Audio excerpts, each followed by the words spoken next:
Hello viewers, and welcome to another episode of Elections by Numbers. Today we are talking about the natural state, Arkansas.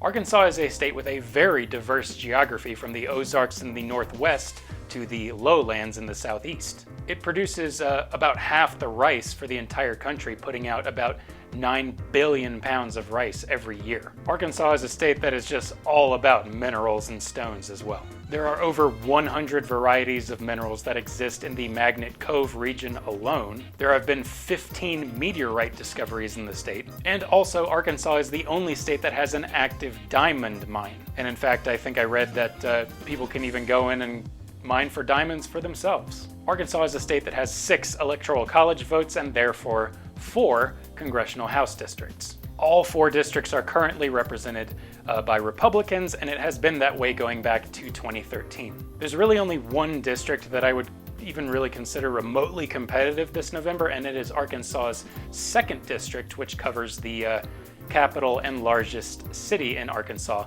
Little Rock. Arkansas's 2nd is currently represented by Republican incumbent French Hill, who is running for his 4th term this November, I believe. Let's take a look at some raw turnout numbers in the form of a graph to see how Arkansans vote for their House candidates. Let's pull that up right now. So here we have some data points and some slope values and trend lines that look pretty good for Republicans in the state. Remember that I said earlier, Republicans have been exclusively representing the state since 2013, the beginning of 2013, meaning that all 4 of them won their districts in 2012. According to this graph, that's also the year that Democrats' turnout actually decreased from the previous election cycle, which is odd because 2012 was, of course, a presidential year. And then in the years since 2012, when Republicans took exclusive control, they've maintained a pretty consistent gap above their Democratic counterparts, and as a result have maintained control of the state in every year since then. Okay, bearing this graph in mind, tossing it aside now, I think it's pretty safe to say that French Hill is unlikely to lose this November. The other 3 districts that aren't French Hill's districts are just way out of reach for Democrats at this point too, so I'm not even really going to get into them at all. At this point, I think it's safe to say that Arkansas House seats are not going to flip this November in any way, so let's make that official and put it on our first map. Mark it.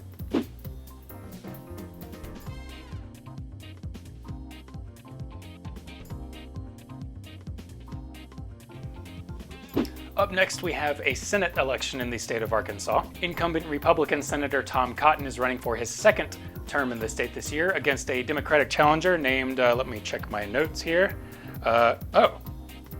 Nobody.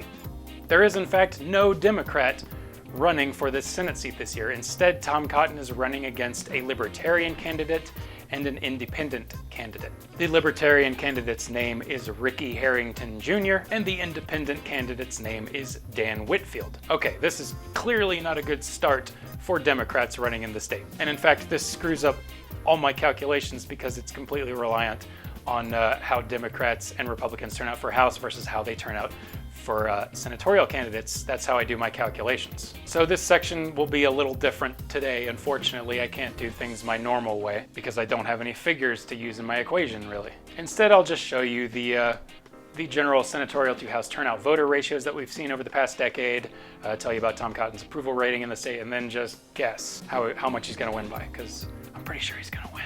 So let's pull up those voter turnout ratios right now and get into that.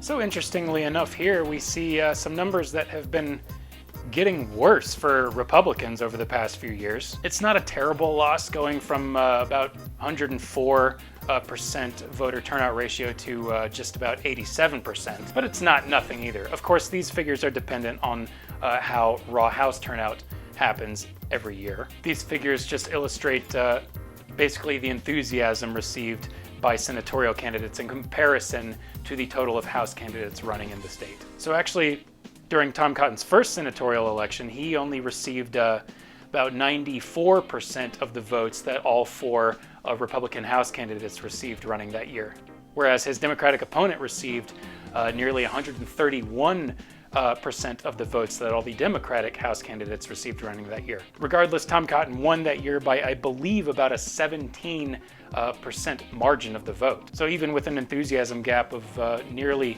40 percentage points, he still won handily in the state, just because there are so many more Republicans turning out just in general for House candidates. So tossing those numbers aside and considering the fact that voter turnout ratios don't really mean much in a state where turnout is just so much higher for Republicans in general, and the fact that there's no Democrat running for the Senate in Arkansas this year, Tom Cotton will be coasting to a second term this year, maybe the widest margin of victory for any senatorial candidate running this year. Tom Cotton also has an approval rating in the state of Arkansas by plus 17 points, which does not hurt him in any way. He's also built more of a national profile in recent days. Specifically, I'm thinking of the op-ed that the New York Times published recently, which turned out to be very controversial for a lot of viewers. Cotton just strikes me as a Republican who has very high, very lofty ambitions, possibly presidential ambitions. I'm just going to throw out a random number. You ready for it? 50%. He'll win by a 50% margin of the vote. He'll get 75%, and his candidates, the other two candidates running against him, will get a total of 25%, maybe. I don't know. Regardless, he's definitely going to win. So let's put that on our senatorial map now. Mark it.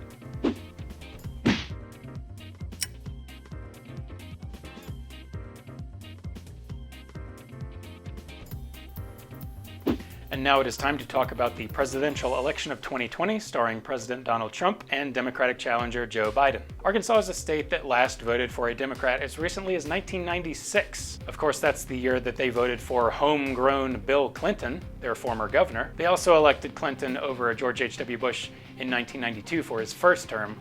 But those are the last two times that Arkansans have voted for a Democrat for president. As recently as 2016, Arkansans actually broke for Trump over Bill Clinton's wife, Hillary Clinton, by about 27% of the vote. So the name carried some weight back in the 90s, but it did not carry enough weight 4 years ago. To understand more about how Arkansans vote for presidents, though, let's look at some more voter turnout ratios.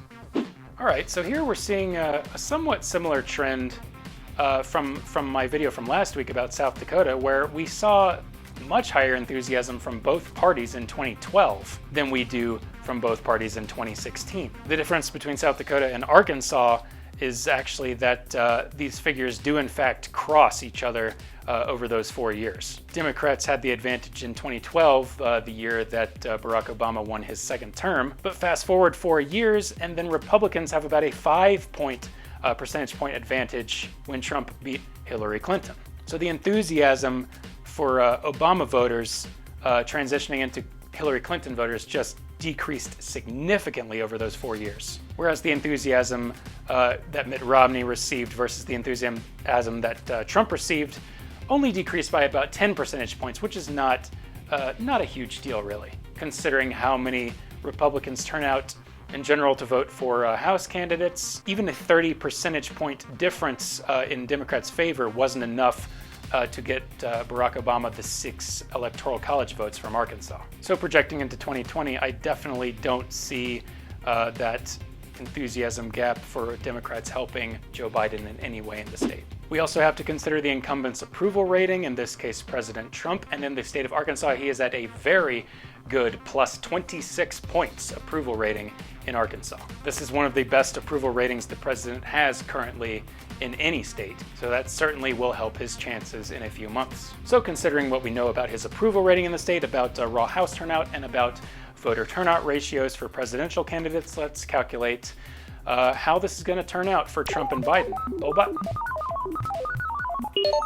There we have our answer. No real surprises here. Trump winning Arkansas for a second time by a 25.77% margin of the vote. Arkansas is a state that really heavily approves of this president. They've proven in years past that they break heavily for Republicans, and I see no reason why Donald Trump won't win this state again. So let's make that official and put it on our presidential map. Mark it.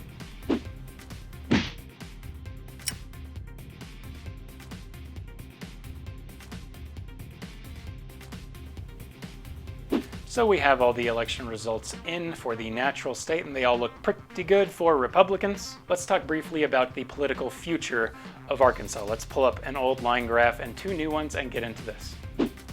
So first, looking at our raw House turnout numbers that I was showing you in an earlier section, we see positive slopes for both Republicans and Democrats heading into the future. Look specifically at those slope values, that's the number preceding X in both of those equations. And you'll notice that the Republican equation has a value of 36.4, meaning that on average every 2 years or every election cycle, Republican House candidates have received 36,400 more votes than they received in the previous election cycle. That number is also positive for Democrats, but it is less impressive at an additional 12,900 votes on average added every 2 years. In the end, we still see an increase for Republicans that is nearly triple that for Democrats in the state, meaning that more and more voters are breaking for Republicans than are for Democrats in recent years. Turning our attention to these other two line graphs, I find it kind of unusual that enthusiasm for senatorial candidates and for presidential candidates for